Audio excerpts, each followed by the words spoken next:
Anda kembali menyaksikan Power Breakfast di segmen Create Up. Pandemi COVID-19 membuat angka pengangguran semakin meningkat. Ya, menurut catatan Badan Pusat Statistik, peningkatan pengangguran terbesar terjadi pada kelompok anak muda yang berusia 20 hingga 29 tahun. Tingkat pengangguran terbuka pada penduduk usia 20 hingga 24 tahun sebesar 17,66% pada Februari 2021, meningkat 3,36% dibandingkan periode yang sama tahun lalu sebesar 14,3%. Peningkatan TPT pada kelompok usia ini menjadi yang terbesar dibanding kelompok usia lain. Peningkatan TPT terbesar kedua ada pada penduduk usia 25 hingga 29 tahun. Pada Februari 2021, TPT kelompok usia ini sebesar 9,27%, meningkat 2,26% dibanding periode yang sama tahun lalu sebesar 7,01%. Dari sisi pendidikan, tingkat pengangguran tertinggi banyak dialami oleh lulusan SMA, SMK, dan pendidikan tinggi universitas. TPT dari lulusan SMA naik dari 6,69% tahun lalu menjadi 8,55% di tahun ini. Begitu pula dari lulusan SMK naik dari 8,42% menjadi 11,45%, serta universitas dari 5,7% menjadi 6,97%. Menurut Kepala BPS Margo Yuwono, setidaknya ada dua tantangan utama dalam ketenaga kerjaan akibat pandemi COVID-19 ini. Pertama, banyak tenaga kerja yang beralih ke sektor usaha yang memiliki produktivitas rendah seperti pertanian. Kedua, banyak tenaga kerja yang beralih ke sektor informal selama pandemi.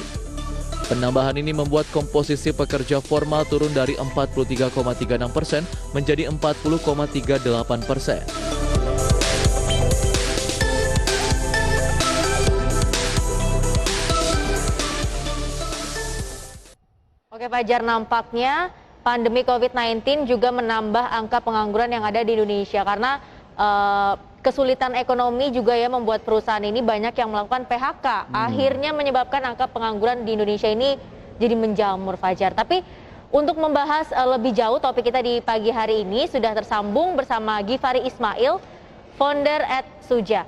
Halo, selamat pagi Pak Gifari, kabar sehat ya? Kabar sehat. Selamat pagi semua Mas Fajar, Mbak Wandi. Iya, terima kasih sudah bergabung bersama kami di Power Breakfast pagi hari ini. Oke, Pak Gifari, sebenarnya bagaimana nih Anda melihat angka pengangguran yang ada di Indonesia saat ini? Oke, jadi perlu kita ketahui ya bahwa memang benar angka pengangguran itu meningkat. Ya tidak lain tidak bukan emang karena ada dampak pandeminya gitu. Tapi kita perlu lihat lagi data ini bahwa angka pengangguran terbuka itu sebenarnya masuk kategori pekerja lepas, masuk di dalam situ sepertinya. Jadi kalau memang pada saat pandemi kemarin banyak yang di layoff atau di putus kontrak, mungkin mereka pada lari untuk menjadi pekerja lepas dan data tersebut masuk dalam data pengangguran terbuka. Kita juga perlu tahu bahwa memang pengangguran terbuka ini isinya anak-anak muda yang kreatif ya. Jadi mereka ini nggak gampang mudah menyerah, pasti mereka membuka peluang untuk cari pekerjaan lain. Tapi memang data mencatat bahwa pengangguran atau freelancer atau pekerja lepas itu masuk dalam angka pengangguran. Saya lihat bahwa walaupun terjadinya peningkatan pengangguran bukan berarti bahwa tidak ada pekerjaan yang mereka lakukan gitu. Mungkin mereka melakukan pekerjaan sampingan dan mereka tetap mendapatkan pendapatan. Saya menganggap bahwa angka pengangguran ke depannya akan ada fase meningkat karena memang tren freelancing akan naik gitu. Orang-orang akan terbiasa dengan pekerja lepas karena bisnis juga membutuhkan para pekerja lepas untuk membantu rebound atau bangkit kembali nih pasca pandemi seperti ini atau saat ini kita menuju endemi ya, seperti itu pandangan saya. Pak Gifari, jika berbicara soal pengangguran, begitu kita berbicara soal dunia kerja, jika memang kita belum masuk ke freelance tadi, tapi ke dunia kerja sendiri, dunia kerja formal, apakah kemudian Anda juga melihat ada gap antara SDM yang ada, terutama anak-anak muda, dengan yang dibutuhkan oleh dunia kerja sendiri? Ya, ini gap sangat terlihat ya. Mungkin bukan saat ini aja, tapi memang dari dulu sudah terlihat missing gap-nya terjadi gitu. Opini pribadi saya ini terjadi karena beberapa hal. Pertama, memang keterbatasan terhadap peluang sendiri gitu. Jadi peluangnya tidak banyak, bisnis tidak membuka peluang untuk kategori-kategori pekerjaan tertentu yang memang anak-anak muda ini minat gitu. Jadi pekerjaannya masih belum berevolusi. Yang kedua, memang belum optimal dalam mendistribusikan kompetensi seseorang seperti itu. Jadi misalkan di suatu daerah memang daerahnya fokusnya pariwisata, tapi memang di daerah itu tidak banyak sekolah pariwisata atau sekolah-sekolah yang mengajarkan tentang industri kreatif gitu untuk membangun daerah tersebut, sehingga orang-orang di sana kebingungan gitu, kenapa saya tidak bekerja, padahal sebenarnya mungkin nanti kalau di sekolah dia diajarkan tentang pariwisata, lebih tepatnya misalkan industri kreatif seperti desain, logo dan lain-lain, itu mungkin sangat membantu daerah tersebut untuk berkembang gitu. Jadi saat ini missing link itu terjadi karena kita selalu berpandangan bahwa kesempatan kerja hanya diberikan oleh perusahaan, tapi sebenarnya saat ini sudah tidak lagi seperti itu. Seperti pandangan saya seperti itu. Oke, jadi tadi Anda juga sempat menyebutkan bahwa meskipun saat ini jumlah pengangguran di tanah air sendiri bertambah, tapi mungkin banyak juga nih tenaga kerja yang akhirnya memilih untuk menjadi pekerja lepas, dan akhirnya hadirlah Suja ini ya sebagai pemberi solusi. Tapi kita jeda dulu sebentar, Pak Givari, nanti kita akan bahas di segmen berikutnya. Pemirsa tetaplah bersama kami karena saat lagi Power Breakfast akan segera kembali.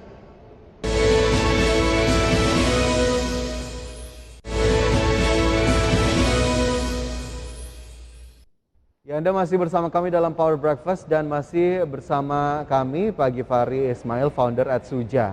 Pak Givari, menyambung pertanyaan sebelumnya, lantas bagaimana kebutuhan dari dunia kerja terhadap tenaga kerja paruh waktu sampai dengan sejauh ini? Oke, jelas sangat dibutuhkan ya, karena memang sifatnya yang tidak mengikat kontrak dan kerjasama full, itu bisnis lagi membutuhkan banget saat ini. Jadi bisnis lagi membutuhkan tenaga bantuan yang memang mereka belum bisa komitmen full nih, karena mereka dalam proses recovery ya. Mereka lagi butuh tetap butuh talent untuk jalanin bisnis, tapi mereka juga belum punya dana long term nih untuk bisa masuk, sehingga kebutuhan pekerja lepas itu sangat diandalkan sekali saat ini, seperti itu. Tapi perlu kita ketahui bahwa kesempatan kerja ini tidak hanya dihadirkan oleh perusahaan, banyak sekali pekerjaan-pekerjaan yang sebenarnya bisa dihadirkan dari permintaan individual. Seperti misalkan fotografer, habis itu editor, fotografer wisuda, lagi ramai banget kan kemarin. Jadi hal-hal ini yang sebenarnya kita coba lihat dari sisi kebutuhan, banyak banget orang sebenarnya butuh bantuan dari tenaga kerja lepas, bukan hanya perusahaan tapi juga dari individu yang membutuhkan jasa bantuan profesional. Seperti itu. Oke, jadi memang supply and demand-nya ada soal pekerja lepas ini, dan akhirnya memotivasi Anda untuk melahirkan Suja ini. Dan sebenarnya sejauh ini gimana sih Suja ini bisa memberikan solusinya? Baik, kunci utama saat terjadinya pandemi seperti ini untuk memastikan seseorang tetap mendapatkan pekerjaan atau peluang pekerjaan adalah meningkatkan produktivitas orang tersebut sebenarnya. Oleh karena itu, Suja di tahun 2020 kemarin saat pandemi kami membuat sebuah terobosan, menciptakan banyak software yang membantu pekerja lepas untuk melakukan beberapa hal. Pertama, mereka bisa melakukan digitalisasi bisnis kreatif mereka. Jadi kami menciptakan software katalog online sehingga mereka bisa mengisi informasi layanan mereka dan mendistribusikan website mereka secara digital. Yang kedua, kami juga membuat layanan jasa streaming yang membantu freelancer untuk misalkan nggak ada job nih, mereka bisa tetap menggalang dana dukungan dari fans-fans mereka, seperti itu. Jadi walaupun memang demand perusahaan nggak ada untuk bikin proyek, mereka bisa mengajar dan dapat galangan dukungan, seperti itu sih solusi dari kami. Oke, itu untuk sisi membantu dari tenaga kerjanya atau freelancernya sendiri. Tapi dengan perusahaan penyerap SDM-nya sendiri, pendekatannya seperti apa Pak Givari? Oke, 2 tahun terakhir kami sering sekali ya, dalam sebulan sekali, 2 bulan sekali, kami melakukan kegiatan webinar atau pendekatan diskusi bersama para pengusaha atau entrepreneur. Karena biasanya kalau pengusaha atau entrepreneur ini dia sangat terbuka untuk bekerja sama dengan freelancer, seperti itu. Biasanya diskusi yang kami lakukan bagaimana kolaborasi antara pekerja lepas dengan perusahaan itu bisa aman. Berarti SOP legalnya semuanya harus jelas. Terms and condition-nya, revisinya semua jelas, seperti itu. Yang kedua adalah termin pembayaran.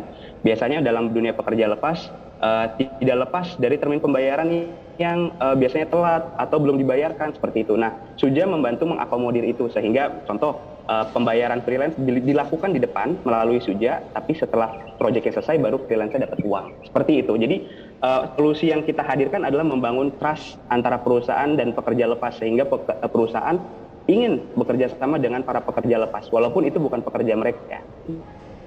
Oke, tapi mungkin bagaimana cara lainnya yang ditempuh oleh Suja untuk mensosialisasikan bahwa ada nih ketersediaan pekerjaan paruh waktu bagi mereka yang memang membutuhkan, itu caranya seperti apa? Oke, pertama kami membuat situs perusahaan kami accessible untuk semua orang, bahkan di berbagai negara.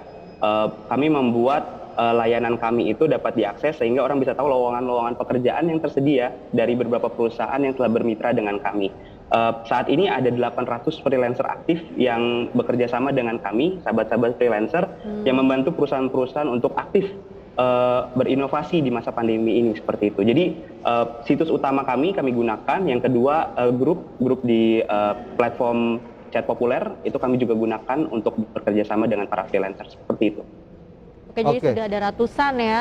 yang Ini jadi bekerja cukup sama. tergambar bagaimana kemudian peran Suja di antara dua sisi tadi ya, pencari kerjanya sendiri, freelancer ataupun penyerap SDM-nya tadi. Lantas dengan kondisi yang ada saat ini, Pak Gifari, apa yang kemudian menjadi target terdekat atau target jangka panjang dari Suja? Oke, utamanya ke depan kami lebih banyak freelance yang independen. Walaupun memang namanya freelancer pasti sudah independen ya, tapi kita pengen membantu lebih banyak freelance independen secara digital.